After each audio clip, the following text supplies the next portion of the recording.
Ku hadiri undangan pesta pernikahan mantan suami dengan istri barunya. Guna membongkar rahasia besarnya kemudian kusiram dengan air got. Kamu kira aku akan diam saja, Mas? Setelah apa yang kalian lakukan? Assalamualaikum warahmatullahi wabarakatuh. Selamat datang di LA Stories. Di balik senyuman ada air mata yang tak terlihat. Di balik tawa, ada kisah yang tak pernah diceritakan. Ini adalah LA Stories, tempat di mana kisah nyata jadi pelajaran, dan luka hati jadi kekuatan. Setiap cerita di sini bukan sekadar drama, tapi potongan hidup yang bisa jadi cermin untuk kita semua. Siapkan hatimu, karena apa yang kamu dengar bisa mengubah cara pandangmu selamanya. Ini bukan sekadar cerita. Ini adalah kenyataan yang belum tentu sanggup kamu jalani. Diundang ke pesta pernikahan mantan suaminya yang dulu mengkhianatinya, Natasha awalnya ingin menolak. Tapi saat tahu ada rahasia besar yang mereka sembunyikan, yang membuatnya dulu dicerai secara keji dan dituduh berselingkuh, ia tak bisa tinggal diam. Dengan gaun hitam elegan dan senyum penuh teka-teki, Natasha datang ke pesta itu bukan untuk merestui, tapi untuk menghancurkan.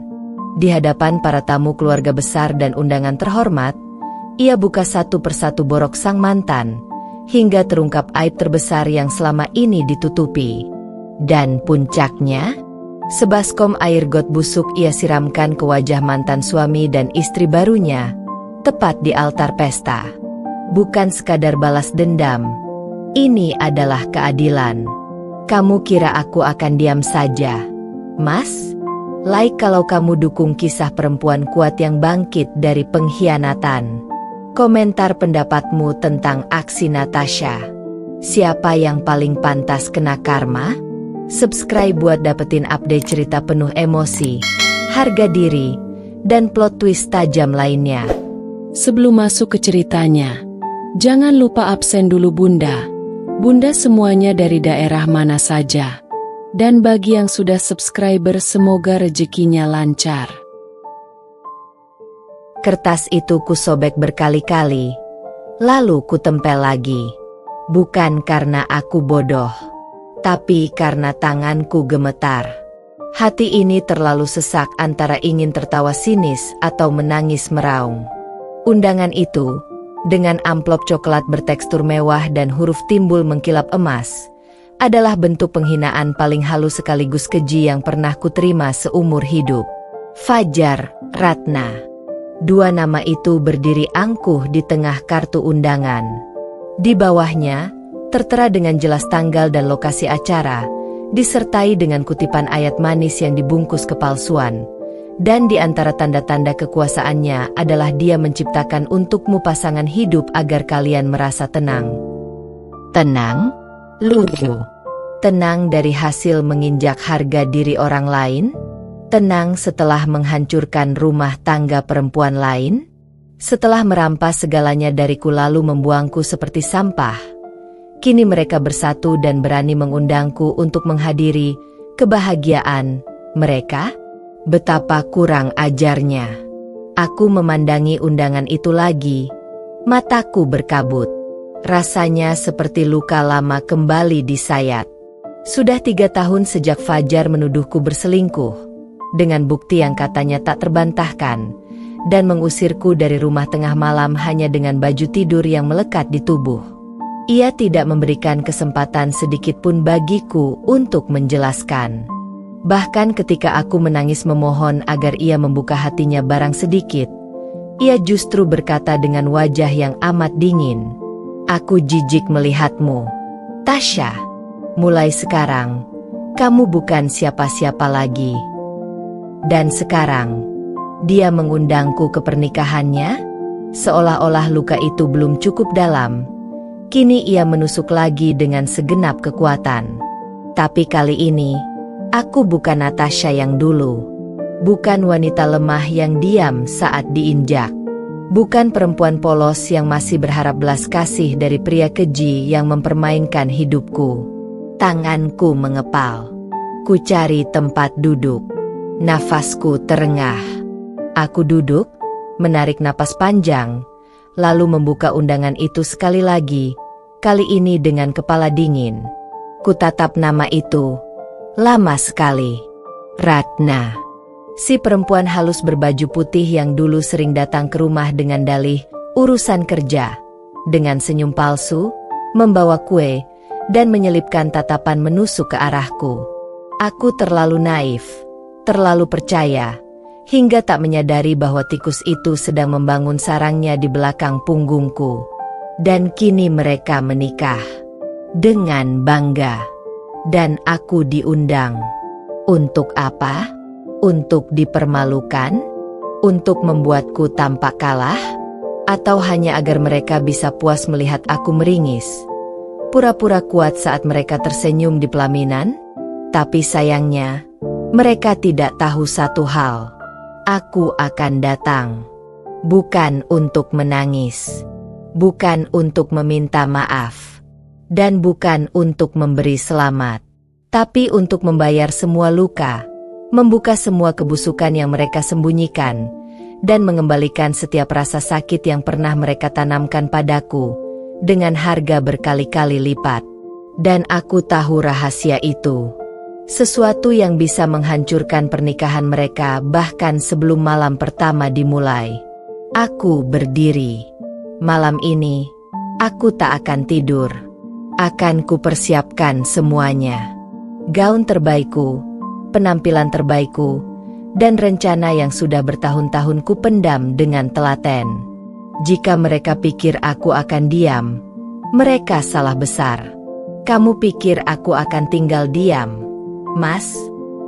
Bisikku, mataku menatap tajam ke arah undangan yang kini kembali kugenggam. Aku akan hadir di pesta kalian. Dan aku akan pastikan, hari bahagiamu akan berubah jadi mimpi buruk yang takkan kamu lupakan seumur hidupmu. Aku membuka lemari dengan sorot mata dingin. Satu persatu kain dan baju kutarik, kutelusuri, lalu kulempar kembali ke dalam. Tidak, aku tidak mencari busana untuk terlihat cantik. Aku mencari gaun perang. Ya, inilah perang. Bukan dengan pedang, bukan dengan darah, tapi dengan harga diri. Dengan luka yang mengendap selama bertahun-tahun di dalam dada dan sekarang waktunya meletus. Tanganku berhenti pada sebuah gaun berwarna merah marun. Gaun tanpa lengan dengan potongan rendah di punggung dan belahan tinggi di paha. Elegan, tegas, dan menggoda tanpa perlu menjadi murahan. Ini bukan gaun untuk wanita yang sedang merayu. Ini adalah baju zirah untuk perempuan yang akan menuntut balas. Kamu kira aku akan datang dengan air mata? Salah besar. Mas, aku datang membawa badai. Bisikku pada bayanganku di cermin, sambil mengenakan gaun itu. Kupulas bibirku dengan warna merah darah.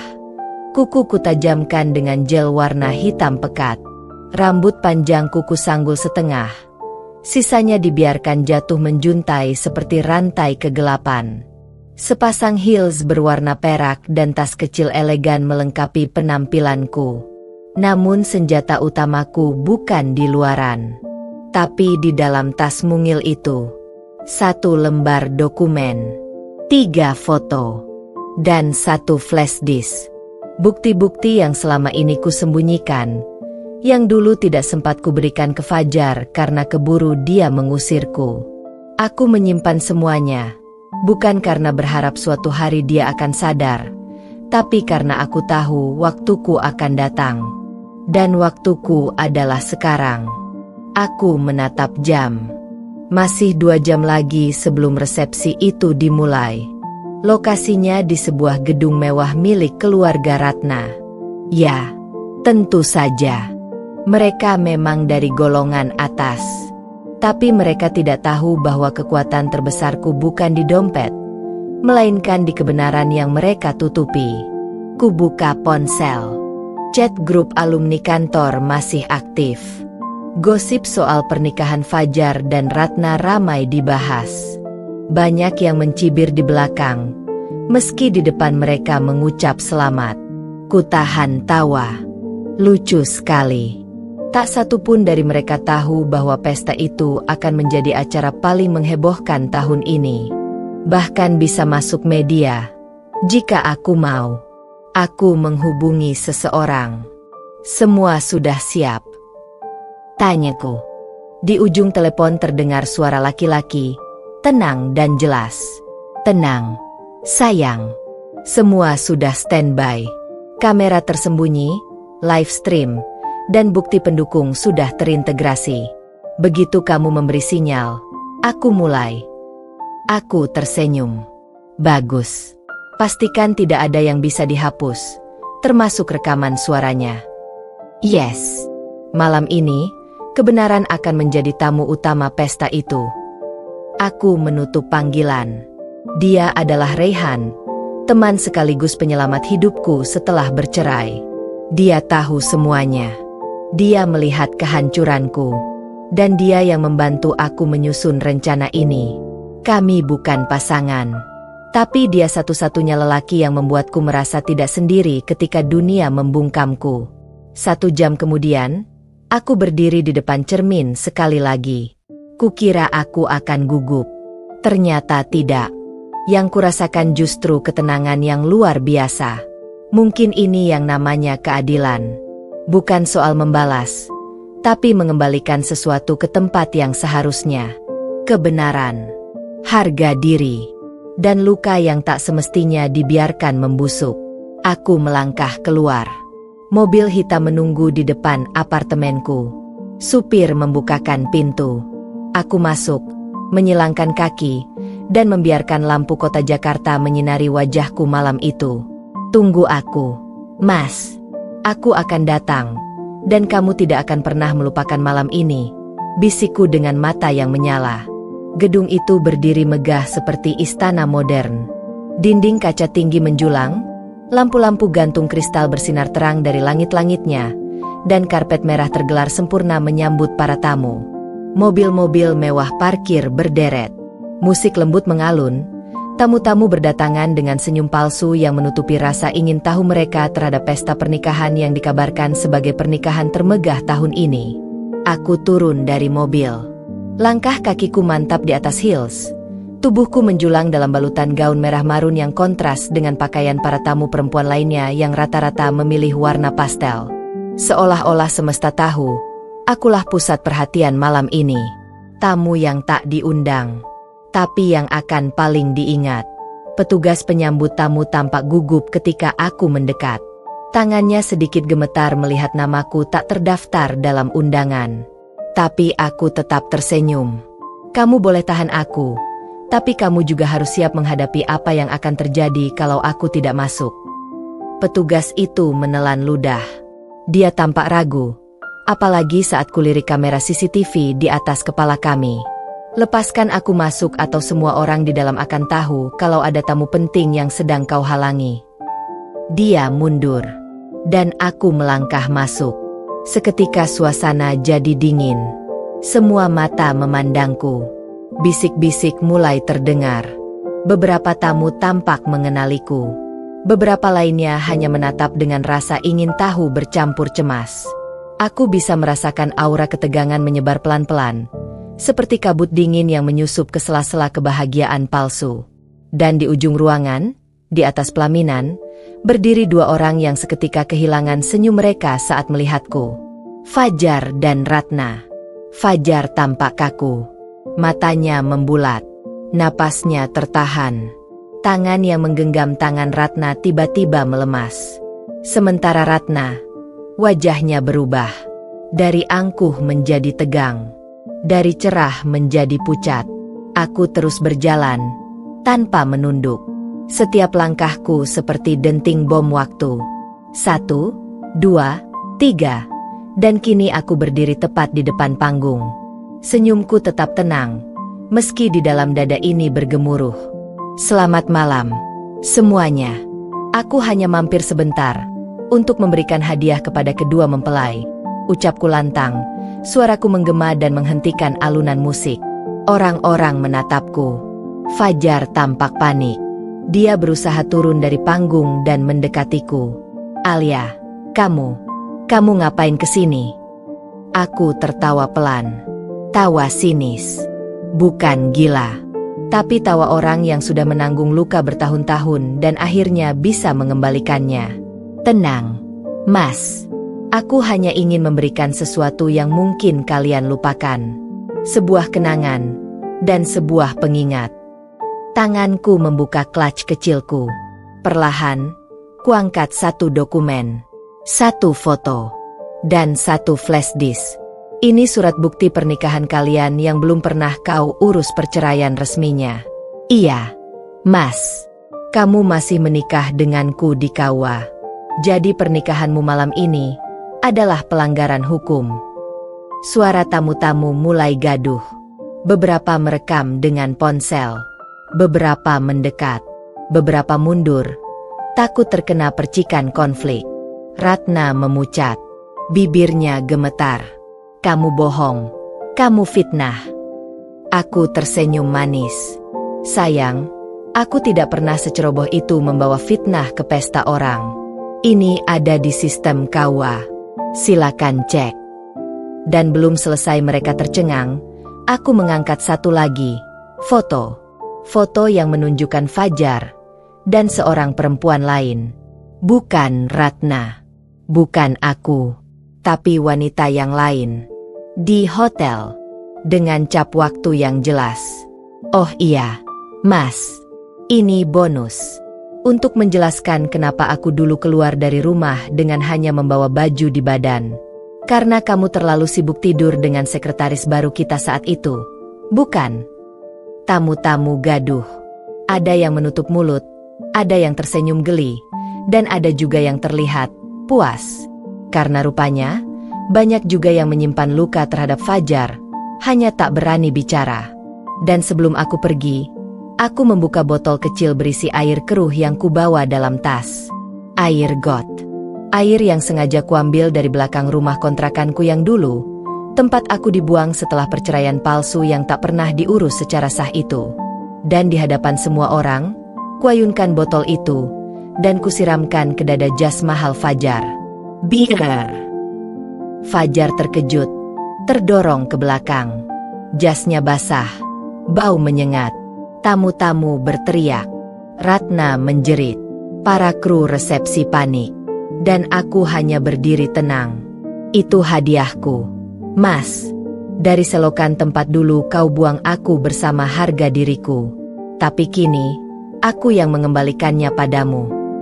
Aku berbalik, melangkah pergi tanpa melihat ke belakang. Sementara di belakangku, pesta berubah jadi kerusuhan kecil. Kamera menangkap semuanya. Dan di layar besar, mulai muncul tayangan yang dikendalikan Reyhan, bukti rekaman, percakapan, dan nama-nama perempuan yang pernah didekati Fajar secara tidak senonoh. Malam itu, bukan pesta pernikahan, tapi pesta pembongkaran dosa. Heningnya pagi yang biasanya aku nikmati dengan secangkir kopi dan buku, hari itu hancur begitu saja oleh satu amplop putih yang terselip di sela-sela pintu rumah. Tanganku bergetar ketika mengambilnya. Dan benar saja, namaku tercetak jelas di bagian depan amplop itu. Bukan nama panggilan sayang, bukan sapaan lembut, tapi sebuah panggilan formal dari seorang pria yang pernah bersumpah sehidup semati denganku. Dengan hormat, kami mengundang Ibu Natasha untuk menghadiri pesta pernikahan Bapak Rangga dan Ibu Citra pada tanggal 28 Oktober. Aku tertawa. Tertawa miris hingga air mataku menetes. Masih punya nyali dia mengundangku? Setelah menceraikanku dengan tuduhan keji, menyebar fitnah bahwa aku selingkuh dengan rekan kerja, lalu menggandeng wanita simpanannya sendiri yang sekarang dipuja bak bidadari, aku mendekap undangan itu erat, seperti mendekap semua luka yang selama ini kutahan. Tapi kemudian aku berdiri, menegakkan punggungku. Aku tak akan sembunyi, tak akan menghindar. Aku akan datang, tapi bukan sebagai tamu yang memberi restu. Aku akan datang sebagai badai yang menghancurkan pesta palsu mereka. Karena aku tahu rahasia busuk yang mereka tutupi tak akan bisa selamanya dibungkam. Aku punya bukti. Dan aku akan menyeret mereka ke jurang kehinaan yang sama seperti mereka pernah menjatuhkanku. Hari itu juga, aku mulai menghubungi orang-orang yang dulu diam. Mereka yang tahu kebenaran, tapi dibungkam oleh kekuasaan dan uang. Sekarang, aku tak lagi takut. Karena kalau dulu aku dikalahkan dalam diam, kali ini aku akan menang dengan suara yang paling lantang. Udara malam itu terasa berbeda. Gemerlap lampu kristal di aula pesta memantulkan cahaya berkilau, seolah berusaha menyembunyikan kegelapan di balik kemewahan yang dipamerkan. Para tamu berdandan rapi, mereka tertawa, berbincang, dan saling berpelukan. Tapi aku tahu, di balik setiap senyum itu, tersembunyi rahasia dan kebohongan yang menggerogoti segalanya. Mobil hitam yang membawaku berhenti tepat di depan pintu masuk gedung. Aku menuruni mobil dengan perlahan. Setiap langkah terasa berat tapi penuh tekad. Gaun merah marun yang membalut tubuhku bukan sekadar busana. Ia adalah baju zirah yang melindungiku dari serangan luka lama yang bisa saja datang menghantam. Tatapan mata tamu yang pertama kali melihatku adalah campuran antara keterkejutan dan penasaran. Mereka bisik-bisik, lalu melirik ke arah Fajar dan Ratna, yang duduk di pelaminan utama. Wajah mereka berubah. Fajar terlihat seperti pria yang sedang digenggam oleh bayangan masa lalunya sendiri, dan Ratna mengerutkan dahi, mencoba menyembunyikan kecemasannya. Langkahku pasti.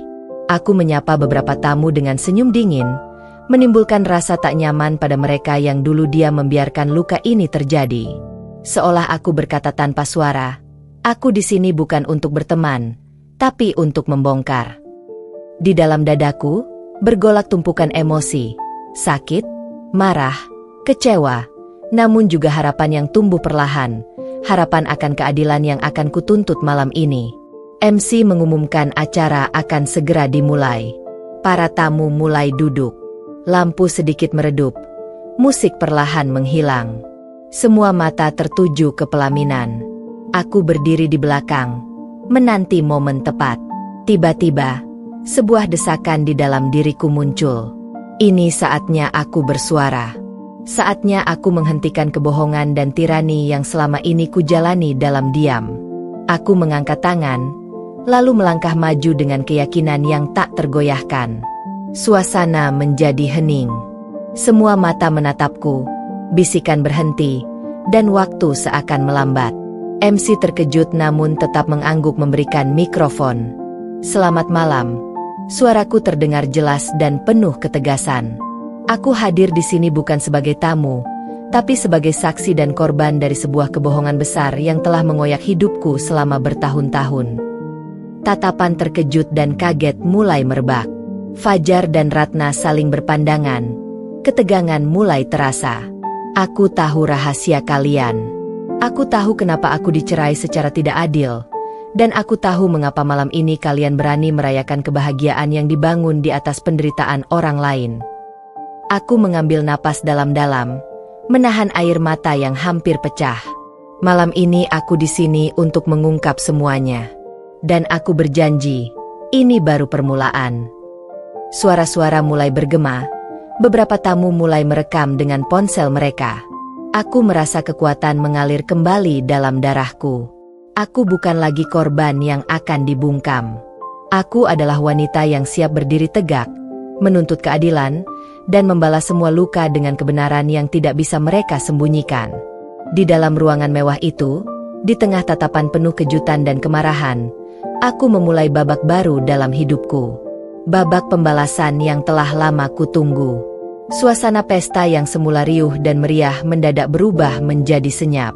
Semua mata tertuju padaku, penuh campuran antara keterkejutan, kebingungan, dan bahkan ketakutan. Aku tahu, bukan hanya aku yang merasakan ketegangan ini. Fajar, mantan suamiku, tampak seperti orang yang baru saja terkena badai petir. Wajahnya berubah pucat, bibirnya gemetar, dan ia nyaris kehilangan kata-kata. Ratna di sampingnya menggigit bibir bawahnya dengan tegang, mencoba menenangkan diri, namun matanya yang membelalak tak mampu menyembunyikan ketakutan yang begitu dalam. Beberapa tamu mulai saling berbisik, sementara yang lain menatapku dengan ekspresi tak percaya. Namun aku tetap berdiri tegak, menatap mereka semua dengan tatapan tajam yang membekukan.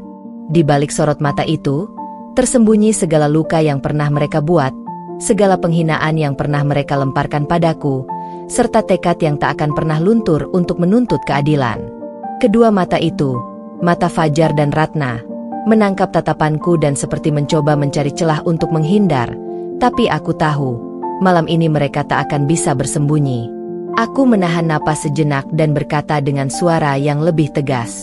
Kalian pikir aku akan diam setelah semua yang kalian lakukan padaku? Setelah kalian mencemarkan nama baikku dan merampas masa depan anak-anak kita?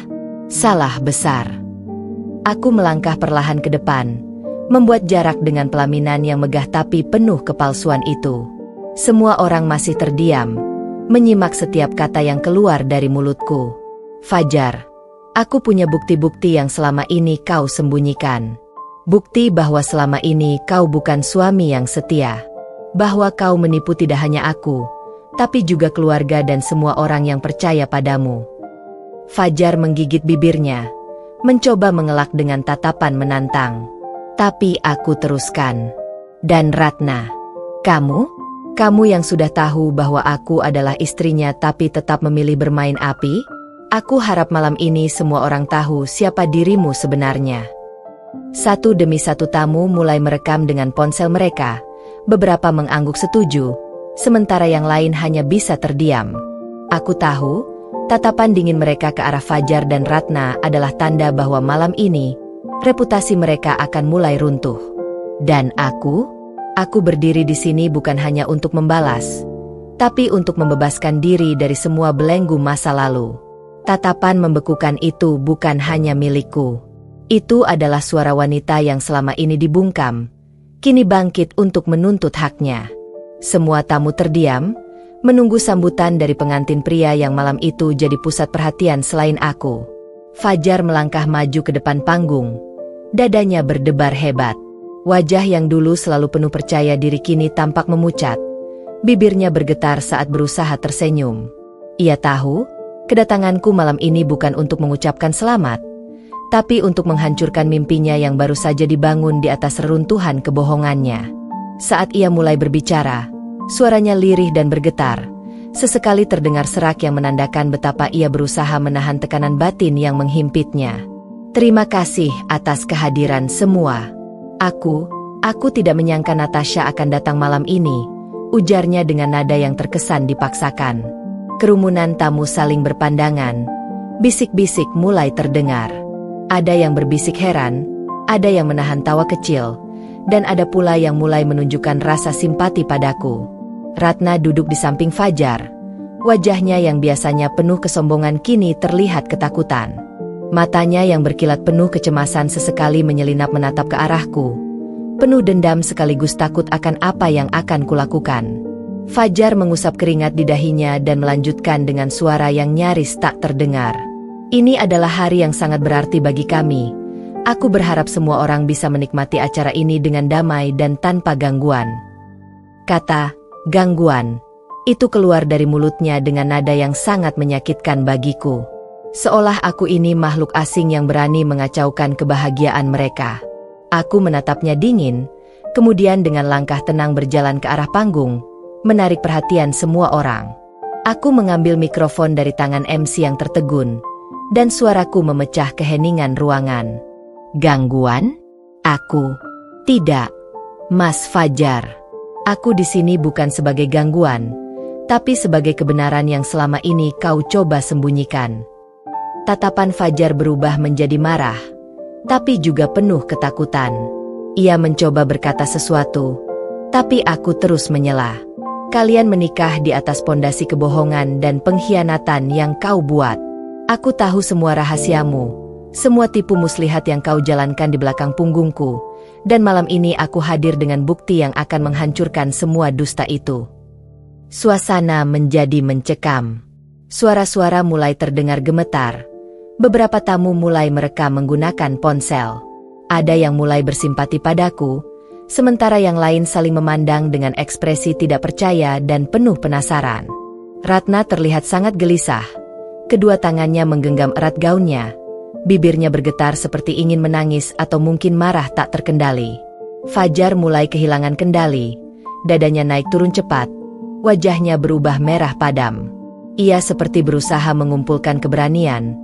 Tapi suaranya nyaris tak terdengar. "Natasha, kau tidak berhak hadir di sini dan menghancurkan kebahagiaan kami," ucapnya dengan nada yang getir, penuh kepanikan. Aku tertawa kecil, sinis dan penuh kemenangan. "Kalau kau pikir aku tidak berhak, kau salah besar, Mas. Karena kau masih suamiku menurut hukum yang sebenarnya. Dan aku di sini bukan untuk meminta izin, tapi untuk membongkar semua kebohongan yang telah kau bangun dan mengembalikan kehormatan yang selama ini kau rampas dariku." Kata-kataku seperti badai yang menghantam, mengoyak selubung kedamaian palsu yang mereka pamerkan. Para tamu mulai bersorak kecil. Beberapa ada yang bertepuk tangan mendukungku. Fajar menundukkan kepala, seolah menyadari semua yang telah kulakukan adalah pukulan telak untuk harga dirinya. Ratna menangis tersedu-sedu. Wajahnya memerah bukan hanya karena malu, tapi juga karena takut reputasi dan masa depannya hancur dalam sekejap. Aku menatap mereka berdua. Rasa puas mulai merebak dalam dadaku. "Ini baru permulaan, Mas. Kebenaran akan terus kubuka sampai semua orang tahu siapa kalian sebenarnya. Tidak ada lagi yang bisa kalian sembunyikan dari dunia." Seketika lampu di ruangan berubah. Musik berhenti total. MC mencoba memulihkan suasana, tapi sudah terlambat.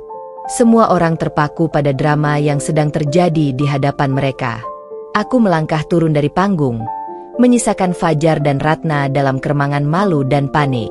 Malam ini, aku bukan lagi perempuan yang disakiti dan dipermalukan. Aku adalah perempuan yang bangkit dan siap menghancurkan istana dusta yang selama ini membelenggu hidupku. Ruangan yang semula dipenuhi tawa dan percakapan ringan kini berubah menjadi arena pertarungan tanpa kata. Gemuruh bisik-bisik mulai berubah menjadi sorak-sorai yang berbaur dengan tatapan penuh tanda tanya dan kecurigaan. Aku masih berdiri di dekat panggung. Tubuhku tegap dan mata membara. Jantungku berdetak kencang, tapi bukan karena takut, melainkan karena semangat yang membakar. Fajar dan Ratna terperangkap di tengah sorotan itu. Wajah mereka memerah, napas memburu, dan ekspresi yang berubah drastis dari angkuh menjadi ketakutan yang sangat nyata. Aku tahu, ini bukan hanya tentang mereka yang sedang kehilangan muka, tapi tentang kebenaran yang tak bisa lagi mereka sembunyikan. Dari sudut ruangan, beberapa tamu mulai berdiri, dengan ponsel di tangan mereka merekam setiap detik drama ini. Sorotan kamera memantul, menangkap ekspresi terkejut dan geli dari para hadirin. Aku melangkah ke arah Fajar, dengan suara yang tenang tapi menusuk. "Fajar, aku sudah bilang bahwa ini baru permulaan. Semua yang selama ini kau sembunyikan, semua kebohongan yang kau tutupi, akan kubuka satu persatu di depan semua orang." Dia menatapku dengan mata yang penuh kebencian dan ketakutan. Wajahnya berkerut, bibirnya bergetar mencoba membalas, namun kata-kata tersendat di kerongkongannya. Aku tahu ia sadar bahwa setiap detik yang berlalu, kedudukannya semakin goyah. Ratna berdiri di sampingnya, air matanya mengalir deras. Ia berusaha meraih tangan Fajar, tapi ia sendiri tampak seperti terjerat oleh ketakutan dan penyesalan. Aku menoleh ke sekeliling. Para tamu sudah mulai berbisik keras. Beberapa bertanya-tanya dengan penuh tanda tanya. Yang lain bergumam mengutuk tindakan Fajar. Suasana mulai memanas. Panas seperti bara api yang siap meledak kapan saja. Kemudian, aku mengeluarkan sebuah amplop coklat dari dalam tas kecilku. Semua mata tertuju padaku. Aku membuka amplop itu perlahan, mengeluarkan beberapa foto dan dokumen. "Ini," kataku, "adalah bukti-bukti rekaman yang tidak bisa dipungkiri. Foto-foto Fajar bersama perempuan lain, pesan-pesan rahasia yang menunjukkan betapa ia mempermainkan aku, Ratna, dan bahkan kalian semua." Sorakan dan bisik-bisik semakin keras. Aku menyerahkan beberapa foto itu ke hadapan salah satu tamu, seorang sahabat lama yang juga pernah dikhianati oleh Fajar. Fajar menggertakkan gigi. Kepanikan terlihat jelas di wajahnya. Ia mulai kehilangan kontrol. berusaha membantah. Tapi aku sudah siap dengan segalanya. Raihan, yang selama ini menjadi kaki tanganku, mulai mengalirkan video rekaman yang selama ini kami kumpulkan di layar besar di belakang panggung. Suara-suara percakapan Fajar dengan perempuan-perempuan lain mengalun di ruangan, jelas dan tanpa celah. Suasana berubah menjadi gaduh. Banyak tamu yang mulai meninggalkan tempat dengan wajah jijik. Beberapa bahkan menutup mata tak percaya. Ratna terduduk lemas. Tangisannya pecah tanpa bisa ditahan lagi. Aku melihat Fajar yang berusaha berdiri, berbalik, dan pergi. Tapi aku melangkah cepat dan berdiri tepat di depannya. Tidak semudah itu. Mas, kau tidak bisa kabur dari kenyataan malam ini. Semua mata tertuju pada kami. Ada yang mendukung, ada yang menunggu bagaimana drama ini akan berakhir.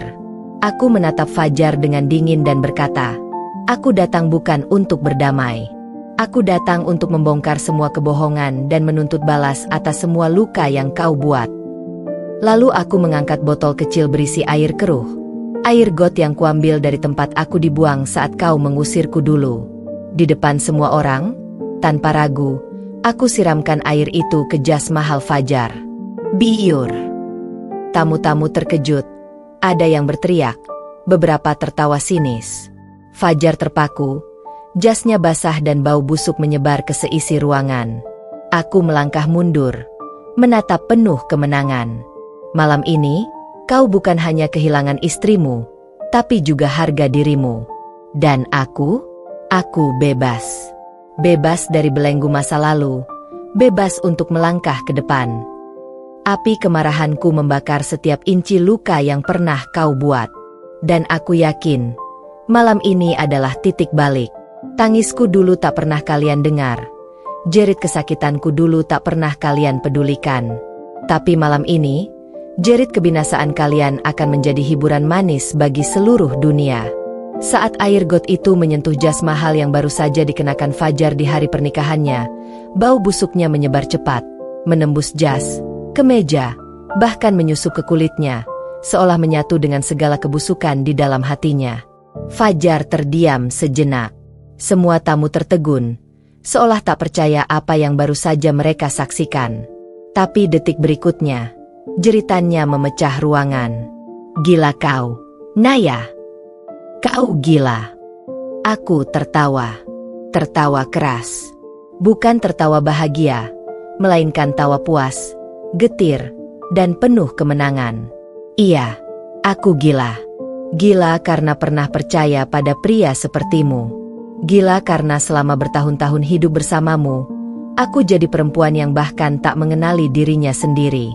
Tapi sekarang, Mas Fajar, aku melangkah lebih dekat hingga wajah kami hanya terpisah sejengkal.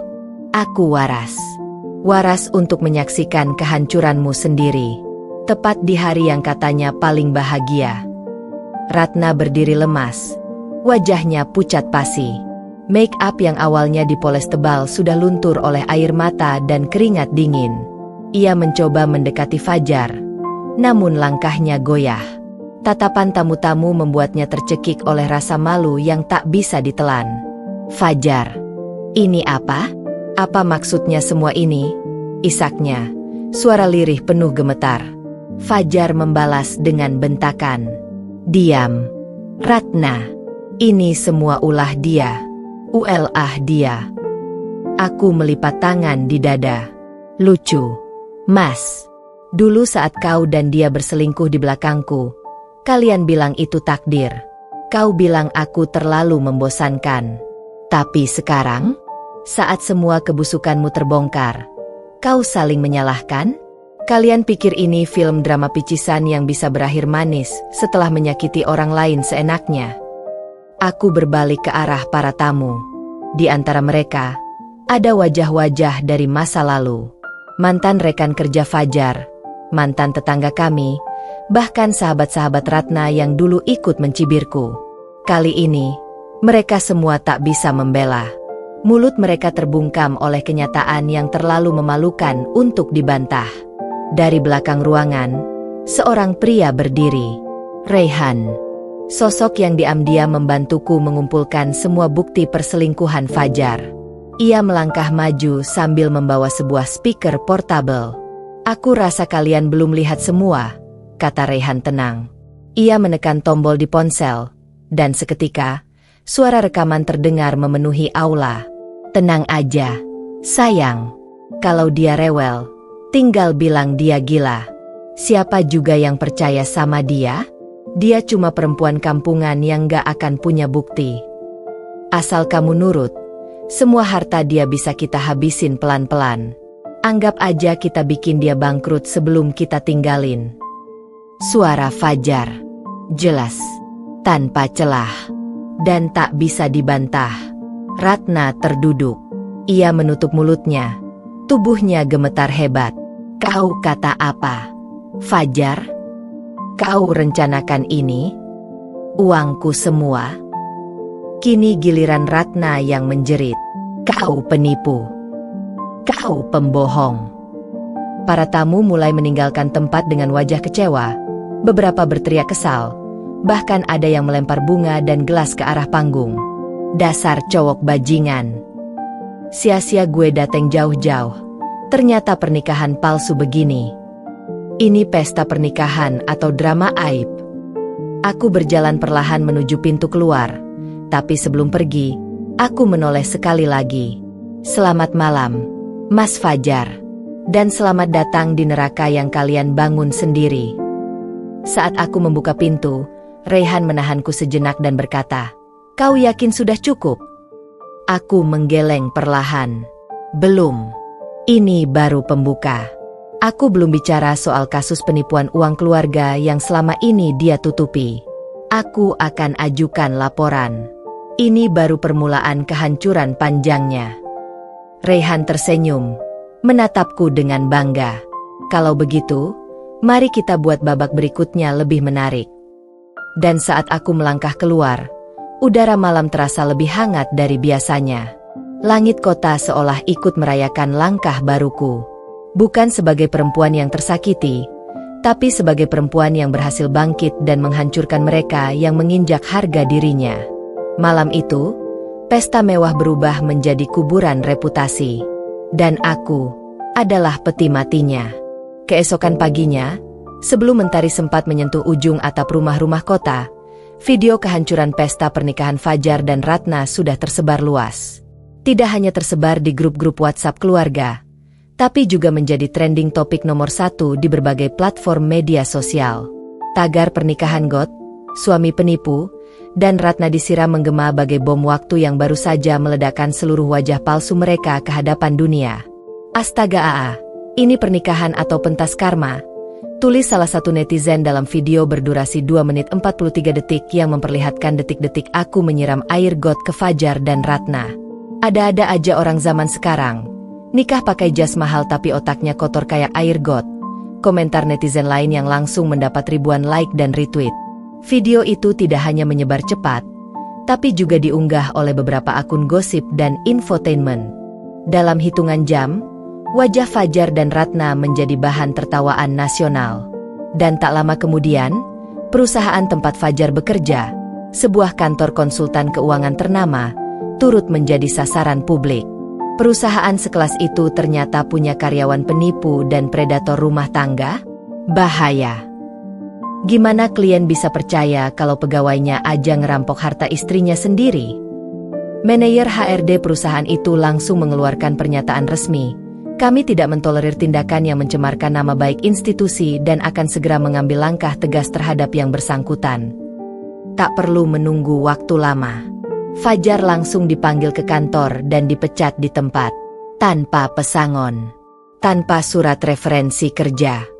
Ia keluar dari gedung megah itu bukan sebagai profesional sukses, tapi sebagai pria yang kini tak punya jabatan, nama baik, atau arah hidup. Di sisi lain, Ratna mengalami nasib tak kalah memalukan. Ibunya, seorang istri pejabat dan sosialita kelas atas, mengamuk besar. Bukan karena Ratna disiram air got, tapi karena reputasi keluarganya ikut hancur terseret aib anaknya. Kamu tahu berapa banyak proyek yang batal karena pernikahan kampunganmu itu? Papa kamu sekarang diinterogasi karena diduga tutup mata atas aliran dana dari perusahaan Fajar. Apa kau sadar, Ratna? Bu, aku nggak tahu semua ini bakal jadi begini, jawab Ratna dengan suara pelan. Tubuhnya meringkuk di pojok kamar, masih mengenakan sisa-sisa gaun pengantin yang kini tak ubahnya kain lap bau got. Sang ibu tak peduli. Kau bawa aib ini ke dalam darah kita, Ratna. Mulai sekarang, jangan pernah tunjukkan wajahmu di depan tamu-tamu sosialita. Jangan hadiri arisan keluarga. Kau bukan anakku lagi sampai semuanya selesai. Dan hanya dalam satu malam, Ratna diusir dari rumah megah yang selama ini ia banggakan. Ia pergi tanpa harta, tanpa kendaraan, tanpa gengsi. Bahkan sahabat-sahabat yang dulu mendukungnya merebut suamiku pun mulai menjauh. Mending kita nggak dekat-dekat dulu ya, Net. Namamu terlalu panas sekarang. Aku punya reputasi yang harus dijaga. Ratna sendirian, berlutut di kamar kos sewaan yang sempit, menangis tanpa suara, menyadari bahwa semua kemewahan yang ia kejar telah berubah menjadi api yang membakar dirinya hidup-hidup. Dan aku? Notifikasi yang masuk bertubi-tubi dari netizen yang kini mendukungku. Salut buat Naya. Perempuan sekuat ini pantas dapat keadilan.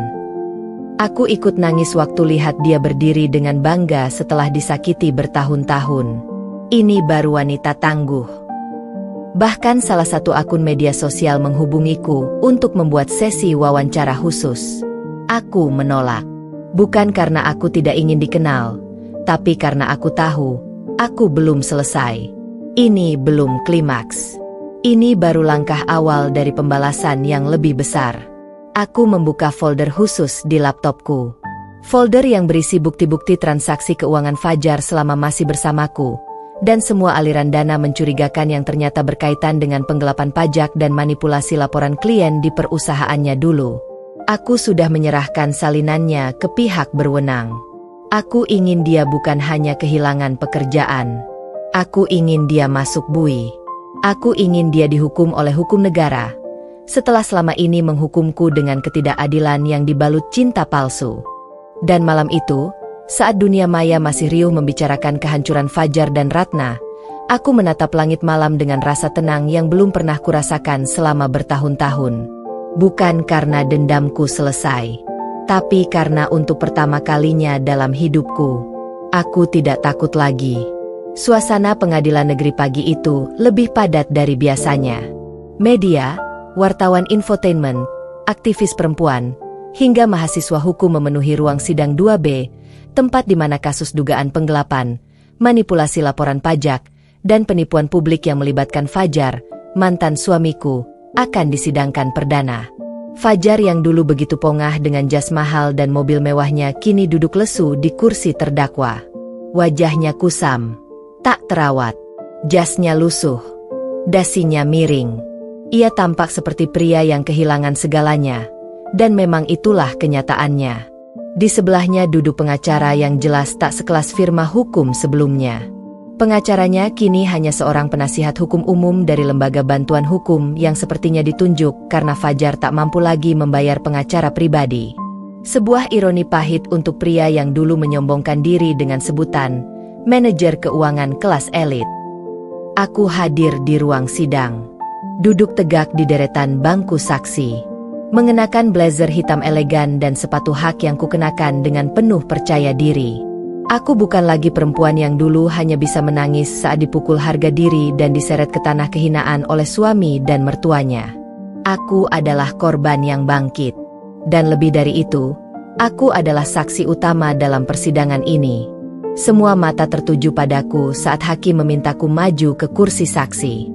Bahkan kamera media yang hadir pun tak henti memotret langkahku. Aku tak peduli.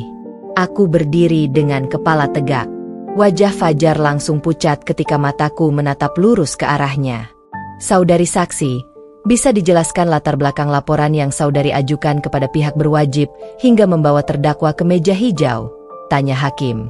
Aku menghela napas, lalu memulai. Yang mulia, saya adalah mantan istri dari terdakwa.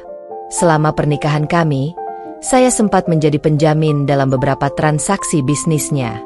Tapi setelah pernikahan kami runtuh, Saya menemukan fakta bahwa nama saya digunakan untuk menutupi transaksi gelap, pencucian uang pribadi terdakwa, dan manipulasi laporan keuangan perusahaan tempatnya bekerja.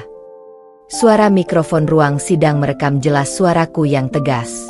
Saya telah menyerahkan bukti rekening bersama, tangkapan layar mutasi dana ilegal, serta pengakuan salah satu mantan rekan kerjanya yang bersedia menjadi saksi tambahan. Uang yang digelapkan tidak hanya merugikan perusahaan, tetapi juga merugikan masyarakat, karena digunakan untuk menutupi gaya hidup mewah terdakwa bersama istri barunya. Ruangan sunyi. Hanya suara ketikan juru catat persidangan yang terdengar. Fajar tampak berkeringat, menggigit bibir bawahnya. Ratna tak hadir hari itu. Desas-desusnya, ia sedang bersembunyi di rumah kerabatnya setelah dikucilkan dari keluarga besar dan sosialita yang dulu menyambutnya dengan tangan terbuka. Apakah saudari mengalami kerugian secara pribadi? Tanya hakim lagi. Aku menatap ke depan, mataku berembun, tapi aku tetap tegar. Ya, Yang Mulia. Saya tidak hanya kehilangan materi. Saya kehilangan waktu, harga diri, dan masa depan saya selama bertahun-tahun. Tapi saya bangkit karena saya tahu, keadilan tidak akan datang kalau saya hanya diam. Terdengar suara bisik-bisik dari kursi pengunjung sidang. Beberapa wanita yang duduk di belakangku tampak mengangguk, sebagian memegang tangan pasangannya erat, seolah mereka turut merasakan luka yang pernah kualami. Proses sidang berlanjut dengan pembacaan bukti-bukti. Setiap kali bukti transaksi muncul di layar proyektor, wajah Fajar semakin kehilangan warna. Bukti uang masuk rekening atas nama Ratna, bukti pembelian barang mewah, perjalanan luar negeri yang tidak pernah dilaporkan pajaknya, semua tertangkap basah. Tak ada lagi ruang untuk berbohong. Tak ada lagi celah untuk menyalahkan orang lain. Apa saudara terdakwa memiliki bantahan? Tanya hakim. Fajar berdiri, tapi suaranya lirih, nyaris tak terdengar. Saya hilaf, Yang Mulia. Saya hanya ingin membahagiakan istri baru saya, dan saya tidak menyangka akan sejauh ini. Hilaf bukan alasan untuk menggelapkan uang perusahaan dan mencatut nama orang lain dalam penipuan pajak, jawab hakim dingin. Apakah saudara menyadari bahwa perbuatan ini bisa diganjar hukuman maksimal 10 tahun penjara? Fajar tak menjawab. Ia hanya menunduk, seolah dunia telah menginjak harga dirinya sampai ke titik paling dasar. Dan memang itulah yang kuinginkan. Bukan sekadar balas dendam, tapi pengakuan bahwa ia bersalah, bahwa ia jahat, bahwa selama ini aku bukan gila, bukan lebay, bukan wanita yang suka mengada-ada seperti yang keluarganya tuduhkan. Aku melihat ke arah luar jendela ruang sidang. Matahari masih bersinar di langit biru, tapi di dalam ruang itu, dunia Fajar runtuh. Ketika sidang ditutup dan ditunda seminggu untuk pembacaan tuntutan jaksa, aku keluar dari ruangan dengan langkah tenang. Wartawan mengejarku, menodongkan mikrofon ke arah wajahku. Bu Naya, bagaimana perasaan Anda hari ini setelah melihat mantan suami Anda duduk di kursi terdakwa? Aku hanya tersenyum tipis. Lalu ku jawab dengan tenang. Saya tidak merasa bahagia atas penderitaan orang lain. Tapi saya bersyukur keadilan akhirnya bicara. Untuk saya, dan untuk semua perempuan yang pernah dihancurkan oleh pria yang pura-pura baik. Aku melangkah pergi, meninggalkan gedung pengadilan, meninggalkan bayangan masa laluku yang kini tertancap di dinding ruang sidang. Hari ini, aku menang. Tapi ini belum akhir. Karena aku masih punya sesuatu yang belum kuselesaikan, yakni permalukan terakhir bagi keluarga mantan suamiku yang selama ini ikut menghancurkanku tanpa pernah meminta maaf. Dan aku janji, mereka juga akan jatuh. Satu persatu. Seketika suasana berubah. Musik pengiring yang awalnya menyenangkan menjadi seperti nada-nada penghinaan yang menikam dadaku. Tapi aku tak gentar. Di balik gaun merah marun yang kupakai malam itu, tersimpan luka yang sudah lama menganga, amarah yang selama ini kutahan, dan harga diri yang tak akan lagi kubiarkan diinjak. Fajar menatapku seolah melihat hantu dari masa lalunya. Ratna berdiri terpaku dengan wajah memucat, Tangannya mencengkeram rok putihnya erat-erat seolah takut jika aibnya yang selama ini mereka sembunyikan akan segera mencuat di tengah pesta yang mereka bangga-banggakan ini. Tapi sesungguhnya bukan jika, melainkan pasti. Karena aku tidak datang untuk bersalaman dan memberi restu. Aku datang sebagai badai, dan tak ada yang bisa berlindung dariku malam ini. Selamat malam, ucapku lantang di hadapan mikrofon yang tadinya dipakai untuk sesi testimoni dan doa restu. Semua mata tertuju padaku. Saya mantan istri dari mempelai pria, dan saya punya sebuah cerita. Bukan dongeng, tapi fakta, yang mungkin belum pernah kalian dengar. Tapi sudah saatnya kalian tahu. Terdengar suara gemuruh dari sudut ruangan. Beberapa tamu mulai berdiri. Paman Fajar berbisik pada ibunya. Ayah Ratna terlihat mulai gelisah. Tapi aku tetap berdiri tegak. Tanganku tak bergetar sedikit pun. Karena aku tahu, hanya dengan keberanian, aku bisa merobek semua topeng kemunafikan ini. 4 tahun yang lalu, saat aku masih menjadi istri sah Fajar, aku mengandung anak pertamanya. Tapi kalian tahu apa yang dia lakukan saat itu? Dia malah sibuk pergi keluar kota bersama wanita yang kini duduk di pelaminan ini. Ya, kalian tidak salah dengar. Ratna bukan orang baru. Dia adalah selingkuhan lamanya. Dan pesta ini, aku melirik dekorasi penuh bunga di belakang mereka. Hanyalah pesta dari hasil pengkhianatan dan pengkhianatan. Ratna mencoba menyela. Itu tidak benar. Suaranya bergetar. Aku tertawa sinis. Oh, jadi menurutmu aku membuat-buat cerita? Baiklah, mari kita mainkan videonya. Dari tas kecilku, aku mengeluarkan remote kecil. Hanya dengan sekali klik, layar LED besar di belakang pelaminan menyala. Tampak video rekaman dari CCTV hotel tempat Fajar dan Ratna pernah menginap diam-diam. Terekam jelas tanggal dan waktunya. Terlihat Fajar menandatangani form registrasi. Dan tak lama setelah itu Ratna muncul mengenakan kacamata besar. Mereka berjalan masuk ke kamar yang sama. Suara tamu bergemuruh. Beberapa langsung berdiri. Pihak keluarga besar tampak saling menatap satu sama lain. Ada yang menggeleng kecewa, ada yang langsung berjalan keluar ruangan. Aku memandang ke arah Fajar. Dia membeku. Ratna menunduk, menutup wajahnya dengan tangan gemetar. Lanjut? Tanyaku tajam. Tak ada jawaban. Maka aku lanjutkan sendiri. Dan kalian tahu apa yang paling menyakitkan? Saat aku keguguran karena stres, karena dia tak pernah pulang, dia malah mentransfer uang ke rekening Ratna untuk beli perhiasan emas dan baju mewah. Bahkan gaun yang dia kenakan hari ini. Kalian tahu siapa yang membelikannya? Bukan keluarga, tapi uang suami sah orang lain. Ibunda Fajar jatuh terduduk. Mertua yang dulu menghina aku karena tak cukup cantik untuk anaknya, kini tak bisa berkata sepatah kata pun. Dulu mereka bilang aku tidak pantas menjadi bagian dari keluarga. Hari ini mereka tak pantas disebut keluarga. Aku melangkah pelan mendekati panggung. Semua orang menjauh memberiku jalan. Seperti Moses membelah Laut Merah, aku membelah lautan manusia yang penuh bisik-bisik dan keterkejutan. Dan saat aku berdiri di hadapan pelaminan, aku menatap mata Fajar tajam. Mas, kamu kira aku akan diam saja? Setelah semua penderitaan yang kamu beri?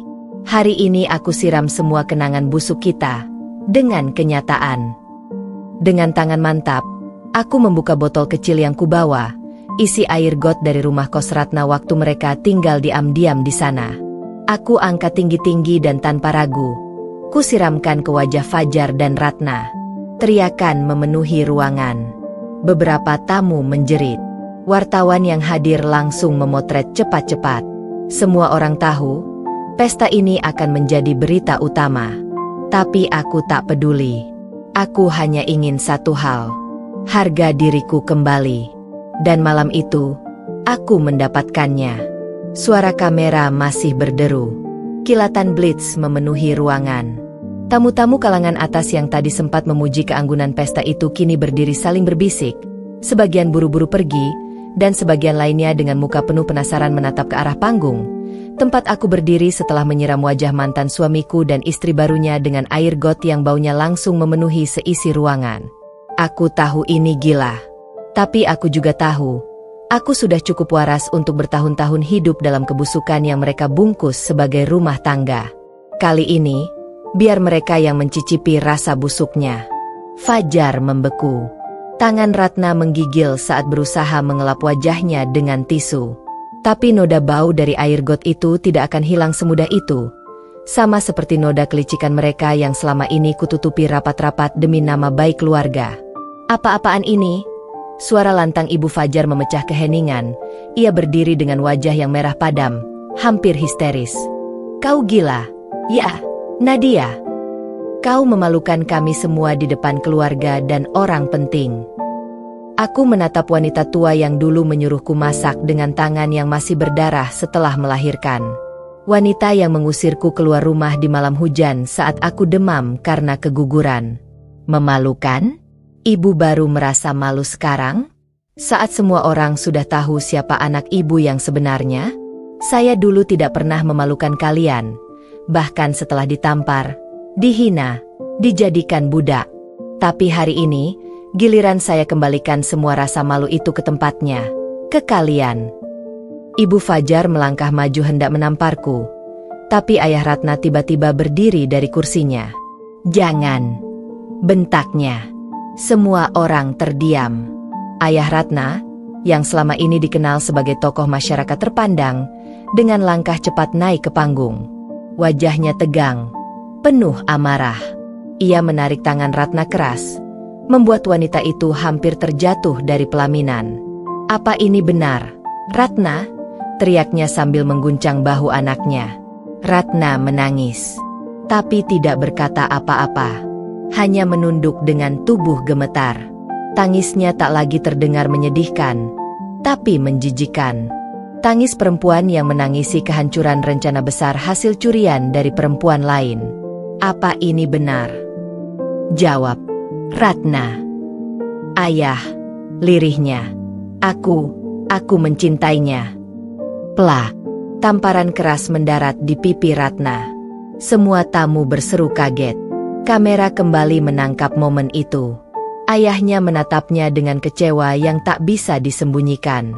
Kau tahu berapa banyak kehormatan keluarga yang hancur malam ini hanya karena cinta nafsumu? Aku dijadikan bahan tertawaan. Aku diundang untuk menyaksikan pernikahan anakku, bukan untuk dipermalukan di depan publik. Ratna menangis semakin keras, berusaha mencengkeram lengan ayahnya, tapi ditampik kasar. Mulai malam ini, kau bukan lagi anakku. Urus dirimu sendiri. Jangan pernah bawa nama keluargaku lagi setelah ini. Tubuh Ratna lemas. Dia terduduk di lantai. Gaunnya ternoda air got dan air matanya sendiri. Sementara Fajar hanya bisa diam, seperti patung tanpa jiwa. Kakak perempuan Fajar, yang dulu sering ikut menghina dan menertawaiku saat aku hanya mampu beli baju diskon, kini berdiri dengan raut bingung. Ia mendekati ibunya sambil berbisik, tapi aku masih sempat mendengar. Bu, kita harus pulang sekarang, sebelum wartawan mewawancarai. Tapi aku belum selesai. Sebentar. Belum semua selesai. Ucapku keras, menahan langkah mereka. Masih ada satu hal yang belum kalian tahu. Mobil yang kalian pakai untuk ke pesta ini, mobil sport putih itu, masih atas nama aku. Iya, mobil mewah itu bukan hasil jerih payah Fajar. Tapi aku yang beli, dengan hasil kerja aku selama 3 tahun penuh di luar negeri. Dan apartemen yang mereka tinggali sekarang, masih kontrak atas namaku. Jadi silakan kemasi barang-barang kalian, karena besok pagi aku akan cabut semua fasilitas itu. Teriakan tamu bergema. Beberapa tertawa. Beberapa memandang sinis. Bahkan ada yang langsung live streaming kejadian ini. Aku tak peduli. Ini saatnya dunia tahu siapa yang sebenarnya berdiri di balik semua kesuksesan semu Fajar. Aku. Perempuan yang dia hancurkan dan dia pikir tidak akan pernah bangkit. Aku sudah bayar terlalu mahal untuk diam. Sekarang, giliran kalian bayar lunas dengan rasa malu. Dan dengan kepala tegak, Langkah penuh keyakinan, aku turun dari panggung itu. Langkah demi langkah aku ambil, membelah ruangan yang kini penuh bisik-bisik dan sorot mata yang tak lagi memandangku sebagai mantan istri, tapi sebagai wanita yang berani berdiri di atas luka dan menagih keadilan dengan tangan sendiri. Aku tidak lagi korban. Aku sudah jadi penghancur. Dan aib ini bukan milikku lagi. Langkahku meninggalkan pelaminan malam itu bukan sekadar keluar dari pesta, tapi juga keluar dari sisa-sisa masa lalu yang selama ini mencengkram leherku seperti jerat tak kasat mata. Satu-satu orang-orang membuka jalan, sebagian karena takut, sebagian karena hormat, sebagian lagi karena takjub. Mereka melihatku bukan lagi sebagai mantan istri dari pria bejat bernama Fajar, tapi sebagai perempuan yang berhasil membalikan takdir di tengah keramaian, menghancurkan kesombongan dalam sekali hantam. Di luar gedung, mobil sport putih yang masih atas namaku itu terparkir angkuh di depan pintu utama. Seorang petugas valet menyerahkan kunci dengan penuh hormat, tapi aku hanya tersenyum dan berkata lantang, cukup keras agar kamera yang masih merekam menangkap setiap kata. Mulai malam ini, mobil ini akan ditarik. Aku beri waktu 24 jam untuk Fajar dan Ratna serahkan kunci dan tinggalkan apartemen. Kalau tidak, aku akan bawa jurusita dan polisi. Seorang reporter dari media gosip online mendekat, mikrofon sudah siap di tangan. Mbak Nadia, apakah benar selama ini semua fasilitas yang digunakan mantan suami Mbak berasal dari hasil kerja keras Mbak? Aku menatap ke arah kamera, bukan sebagai korban, tapi sebagai wanita yang sudah berdiri di atas puing-puing yang dulu mereka pakai untuk menghancurkan hidupku. Dengan suara penuh kendali, aku menjawab, benar. Dan aku ingin kalian semua tahu, aku tidak akan pernah diam lagi. Semua perempuan yang diperlakukan seperti aku, harus tahu, kita punya pilihan untuk berdiri, bahkan ketika seluruh dunia ingin kita tetap jongkok dan tunduk. Lalu aku masuk ke dalam mobil, menyisakan riuh wartawan dan kerumunan yang mulai riuh, karena menyaksikan langsung kejatuhan keluarga palsu bernama keluarga Fajar. Mobil itu kupacu cepat menuju tempat yang dulu kusebut rumah. Sebuah bangunan 3 lantai yang dulu kubantu renovasi dengan gajiku saat masih jadi istri Fajar, namun kini hanya pantas disebut sebagai reruntuhan dosa. Sesampainya di sana, kulihat rumah itu masih menyala terang. Ibu Fajar, yang baru pulang lebih dulu dari pesta karena tak sanggup menahan malu, terlihat mondar-mandir di balkon lantai 2. Aku parkir mobil di depan pagar, lalu turun dengan langkah penuh niat. Tidak dengan kemarahan, tapi dengan ketegasan. Ini bukan balas dendam. Ini pengembalian hak. Aku mengetuk pagar keras. Suara ketukan menggema di malam sunyi. Buka. Aku mau masuk. Tak butuh waktu lama, ayah Fajar keluar dengan langkah gusar. Wajahnya masih membawa bekas tamparan kenyataan malam tadi. Nadia, kau mau apa lagi datang ke sini? Belum cukup kau permalukan keluarga ini? Aku tersenyum. Belum. Karena aku belum ambil semua milikku. Dia menahan pintu, tapi dari dalam suara Ibu Fajar menggema. Biarkan dia masuk. Biar sekalian dia lihat apa yang telah dihancurkannya. Dan aku pun masuk, melangkah melewati ruang tamu yang dulu sering jadi tempat aku menangis diam-diam setiap malam. Kursi rotan yang dulu kubersihkan setiap pagi kini terlihat muram, seperti tahu bahwa yang datang kali ini bukan Nadia si menantu penurut, tapi Nadia yang baru, yang tak akan lagi memberi mereka celah untuk menjatuhkanku lagi. Aku masuk ke kamar tamu di lantai 1, membuka lemari tempat aku dulu menyimpan kenangan, atau lebih tepatnya, sisa-sisa diriku yang masih tersisa. Di dalamnya masih ada beberapa kotak sepatu berisi dokumen, beberapa perhiasan warisan dari almarhum ayahku yang dulu dengan terpaksa aku titipkan, karena tidak punya tempat tinggal lain setelah dicerai secara mendadak. Aku akan ambil semua ini, kataku sambil mengangkat kotak. Dan setelah itu, aku tidak akan pernah menginjakan kakiku lagi di rumah ini. Tapi aku pastikan, setiap orang yang menghuni rumah ini akan terus dihantui rasa malu. Ibu Fajar berdiri dari kursi. Wajahnya tua, tidak hanya karena usia, tapi karena amarah dan rasa malu yang menua terlalu cepat. Kau pikir setelah ini hidupmu akan tenang? Orang-orang akan memandangmu rendah karena kau wanita yang mencoreng pernikahan. Aku menatapnya tajam. Kau salah. Aku bukan mencoreng pernikahan. Aku hanya membuka tirai atas kebusukan yang kalian tutupi dengan pesta. Kalau ada yang rusak, itu bukan karena aku. Itu karena kalian sendiri yang terlalu lama bermain kotor. Tiba-tiba Fajar muncul di ambang pintu. Wajahnya bengkak, kaosnya lusuh, dan rambutnya berantakan. Seperti orang yang baru saja menyadari bahwa seluruh dunia sudah berubah, dan dia tidak lagi menjadi siapa-siapa. Nadia, tolong, jangan lakukan ini. Suaranya pelan, bahkan nyaris putus asa. Aku menatapnya. Kali ini tanpa emosi.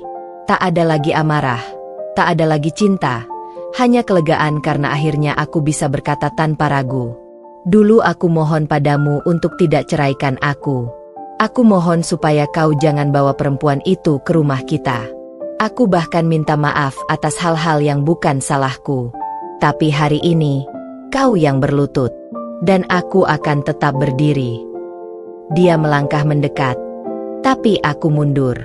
Kau tak punya hak lagi memanggil namaku. Fajar. Namaku bukan milikmu. Hidupku bukan untuk kau acak lagi. Mulai malam ini, aku akan hidup sebagai perempuan yang kalian lecehkan. Tapi aku pastikan, saat aku berdiri, semua kepala kalian akan tertunduk. Fajar terdiam. Matanya mulai berkaca-kaca. Tapi tangisnya tak lagi menyentuh hatiku. Karena aku tahu, dia tidak menangisi kehilanganku. Dia menangisi kehancurannya sendiri. Aku keluar dari rumah itu sambil membawa kotak-kotak berisi milikku. Saat pintu pagarku tutup untuk terakhir kalinya, aku berkata pelan, hampir seperti doa. Rumah ini akan kukenang, sebagai neraka yang pernah kutinggali. Tapi aku tidak akan pernah kembali, karena aku bukan lagi perempuan yang sama. Dan malam itu, aku pergi tanpa menoleh ke belakang. Pesta megah itu masih berlanjut. Musik berdentum, lampu-lampu temaram mewah berpendar, dan para tamu masih berkumpul dalam gelak tawa yang pura-pura. Tapi aku, perempuan yang mereka remehkan, berdiri di tengah panggung itu, bukan sebagai penonton, tapi eksekutor dari pembalasan paling menyakitkan yang pernah mereka bayangkan. Dulu kalian pikir aku akan menangis, meratap di pojok kamar karena dikhianati. Suaraku menggema lewat mikrofon, tajam menusuk udara. Ratna, si istri baru yang penuh kebanggaan palsu, tampak mulai gemetar. Gaun mahalnya tak mampu menyembunyikan ketakutan yang mulai merayapi tubuhnya. Matanya liar mencari pintu keluar, sementara Fajar, mantan suamiku, menatapku dengan pandangan terkejut dan memohon. Tapi aku sudah muak. Terlalu lama aku diam. Terlalu lama aku dipojokkan dalam peran istri baik yang disakiti. Mas Fajar ini, aku menunjuk mantan suamiku, menikahi Ratna tanpa memberitahunya bahwa ia terlilit utang 480 juta akibat bisnis gelapnya yang bangkrut. Dia menjual rumah warisan kami diam-diam, mencatut namaku untuk pinjaman, dan saat semua hancur, dia pergi. Lalu kalian buat pesta mewah ini. Ruangan mendadak hening. Hanya suara napasku yang terdengar di panggung. Tanganku gemetar. Tapi bukan karena takut, karena puas. Ratna melangkah maju, mencoba menyangkal. Itu nggak benar. Dia bilang semua sudah lunas. Dia bilang semua. Bohong, bentakku, dan kuangkat satu bendel dokumen asli berisi bukti rekening, tanda tangan palsu, dan pengakuan Fajar yang diam-diam pernah kutekan lewat pesan suara. Kau pikir aku akan datang ke sini tanpa persiapan, Ratna? Tidak. Aku siapkan semua.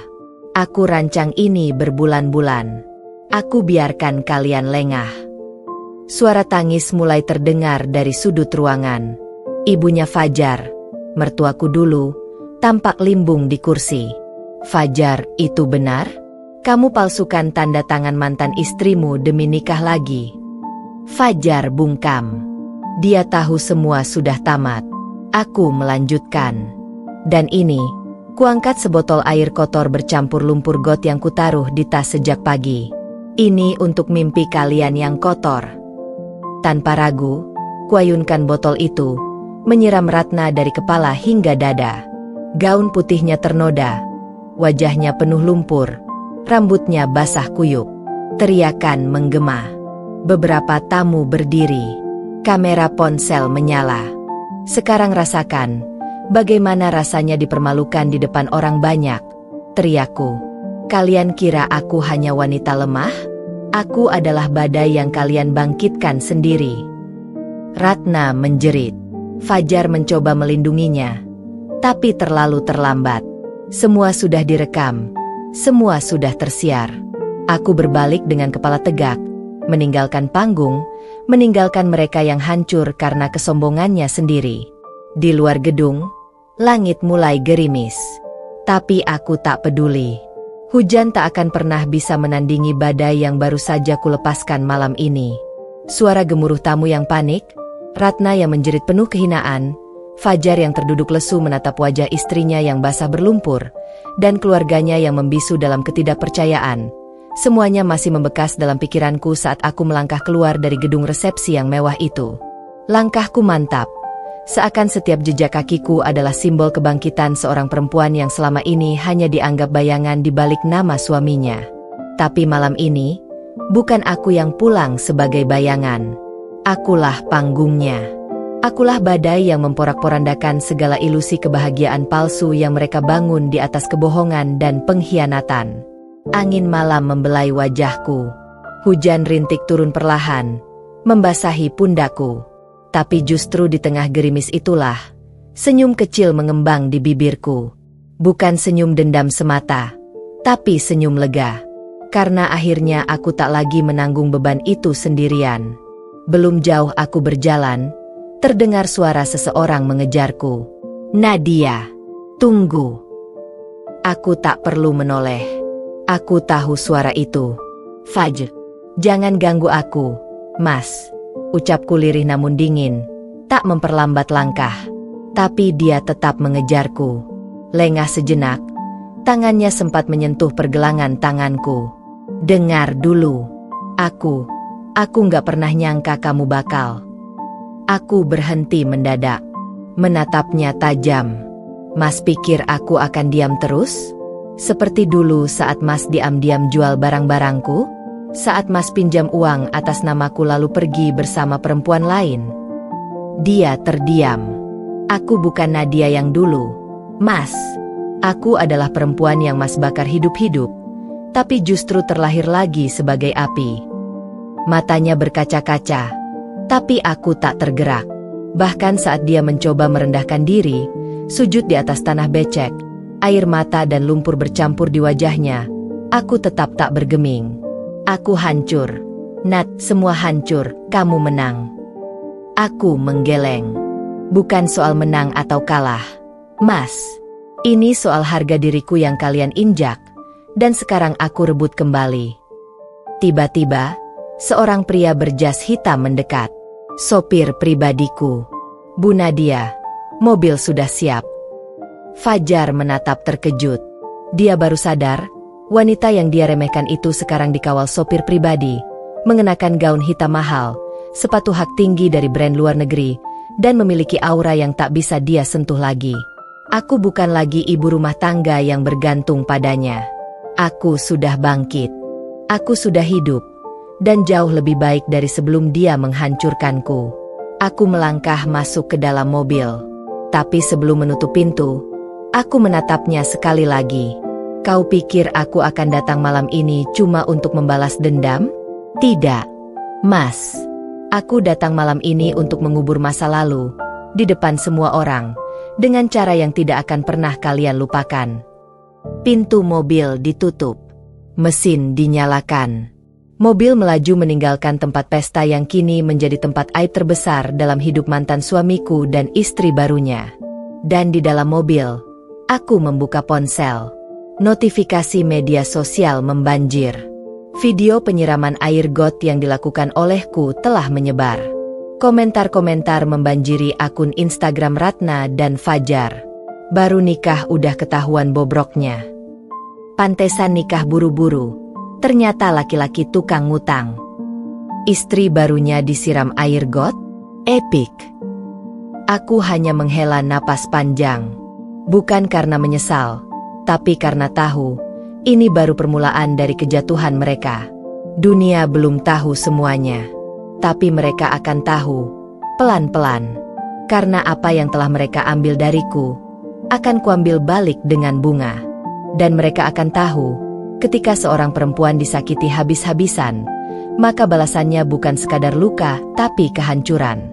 3 hari setelah pesta pernikahan yang berubah menjadi neraka, berita mengenai skandal penyiraman air got oleh mantan istri di acara resepsi viral di seluruh platform media sosial. Video berdurasi 1 menit 23 detik itu direkam oleh salah satu tamu undangan, memperlihatkan jelas wajah Ratna yang bersimbah air kotor, riasan yang luntur, gaun pengantin mahal yang kini berubah jadi kotoran umum. Di belakangnya, Fajar berdiri mematung dengan wajah yang dipenuhi keterkejutan dan malu, sementara para tamu panik, menjauh, atau merekam. Semua terjadi begitu cepat, namun cukup untuk mengukir luka permanen di reputasi mereka. Trending topik nasional, pesta pengantin got, istri pertama comeback, Fajar dan Ratna maluin banget. Tak butuh waktu lama sebelum media mulai menyorot siapa mereka sebenarnya. Seorang jurnalis investigasi yang cukup populer di TikTok mengangkat cerita lengkap soal Fajar, utang 1,5 miliar, penggelapan harta istri pertama, hingga manipulasi psikologis terhadap Nadia selama pernikahan. Dalam waktu kurang dari 24 jam, konten itu tembus 1 juta likes. Komentar-komentar berhamburan, memihak pada Nadia. Kalau disiram air bersisih biasa, ini air got. Luar biasa. Perempuan yang tersakiti tuh kalau bangkit serem. Kak. Respect buat Mbak Nadia. Perempuan sekuat ini pantas dapat hidup lebih baik. Sementara itu, di rumah keluarga besar Fajar, suasana berubah jadi lautan dendam dan kemarahan. Ibunya, Bu Marni, yang sebelumnya membanggakan pernikahan megah anaknya, kini tak berani keluar rumah. Warung miliknya yang dulu ramai pengunjung kini sepi total. Bahkan ada yang menulis kata, penjilat uang menantu, di dinding warung dengan cat merah. Ini semua karena kamu, Jar, teriak ibunya suatu pagi, membanting gelas di ruang makan. Kalau saja kamu nggak cerai sama Nadia, semua ini nggak bakal terjadi. Dia itu perempuan baik, sabar, nggak pernah malu-maluin keluarga. Sekarang lihat, kita semua dihina di mana-mana. Fajar hanya bisa terduduk di lantai, menggenggam rambutnya. Matanya merah, matanya sayu, tak tidur selama 3 hari. Setiap ia buka ponsel, DM penuh hinaan. Setiap nomor tak dikenal menelepon hanya untuk menyumpahinya. Usahanya ikut hancur. Rekan kerja menjauh. Calon investor menarik diri. Semua runtuh. Perlahan tapi pasti. Sementara Ratna, yang selama 2 hari tak keluar kamar hotel, kini hanya bisa menangis sambil mengusap wajahnya di depan kaca. Bekas luka mental dari penyiraman air got itu seperti membakar wajahnya setiap kali ia melihat refleksinya sendiri. Ia mencoba membuka media sosial, hanya untuk menemukan ribuan komentar yang menghujat wajahnya, menyebutnya perempuan perampas, matre, bahkan ada yang menyamakannya dengan tokoh antagonis sinetron murahan. Makanya jangan nikung suami orang. Gaun pengantin lo sekarang kayak kain pel. Jadi istri kedua itu pilihan. Tapi jadi bahan tertawaan nasional itu karma. Malam hari, Ratna mengurung diri di kamar mandi, menggenggam pisau kecil. Fajar panik dan mendobrak pintu. Apa-apaan kamu ini? Aku nggak tahan. Jar, aku dihina terus. Semua orang bilang aku murahan, hina, pelakor. Aku nggak kuat. Fajar hanya bisa memeluk tubuhnya yang gemetar, tapi di dalam hatinya ia tahu, ini semua karena perbuatannya sendiri, karena keserakahannya, karena kebodohannya. Dan di sisi lain kota, aku, Nadia, sedang duduk tenang di ruang kerja kantor baruku, membaca laporan investor baru yang akan menanamkan dana di startup yang sedang kupegang. Sekretaris baruku menawarkan kopi. Aku tersenyum.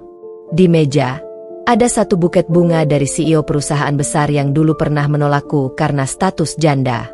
Sekarang, Dia memintaku untuk menjadi brand ambasador produk miliknya. Aku tak perlu membalas hinaan keluarga mantan suamiku dengan teriakan. Aku cukup berdiri, memperlihatkan siapa aku, dan dunia bersorak untukku. Aku tak lagi menatap ke belakang. Karena mereka yang di belakang, kini tenggelam oleh akibat dari kesalahan mereka sendiri. Fajar dan Ratna mungkin mengira aku hanya akan siram air got lalu pergi. Tapi mereka lupa air got bisa hilang. Tapi aib yang terekam selamanya tak akan pernah bisa mereka bersihkan. Kini mereka tahu, ketika seseorang dengan tulus mencintaimu lalu kau hianati, maka yang mereka bawa bukan hanya luka, mereka membawa badai. Dan badaiku telah tiba. 1 minggu setelah kejadian pesta pernikahan yang berubah jadi aib nasional, dunia maya belum juga berhenti membicarakan Fajar dan Ratna. Semua sudah tumpah. Setiap aib yang dulu kututup demi menjaga harga diri keluarga, kini terbongkar tanpa aku perlu berkata satu kata pun. Media mengupasnya tuntas. Jurnalis, podcaster, influencer, bahkan komedian menjadikan mereka bahan pembicaraan harian.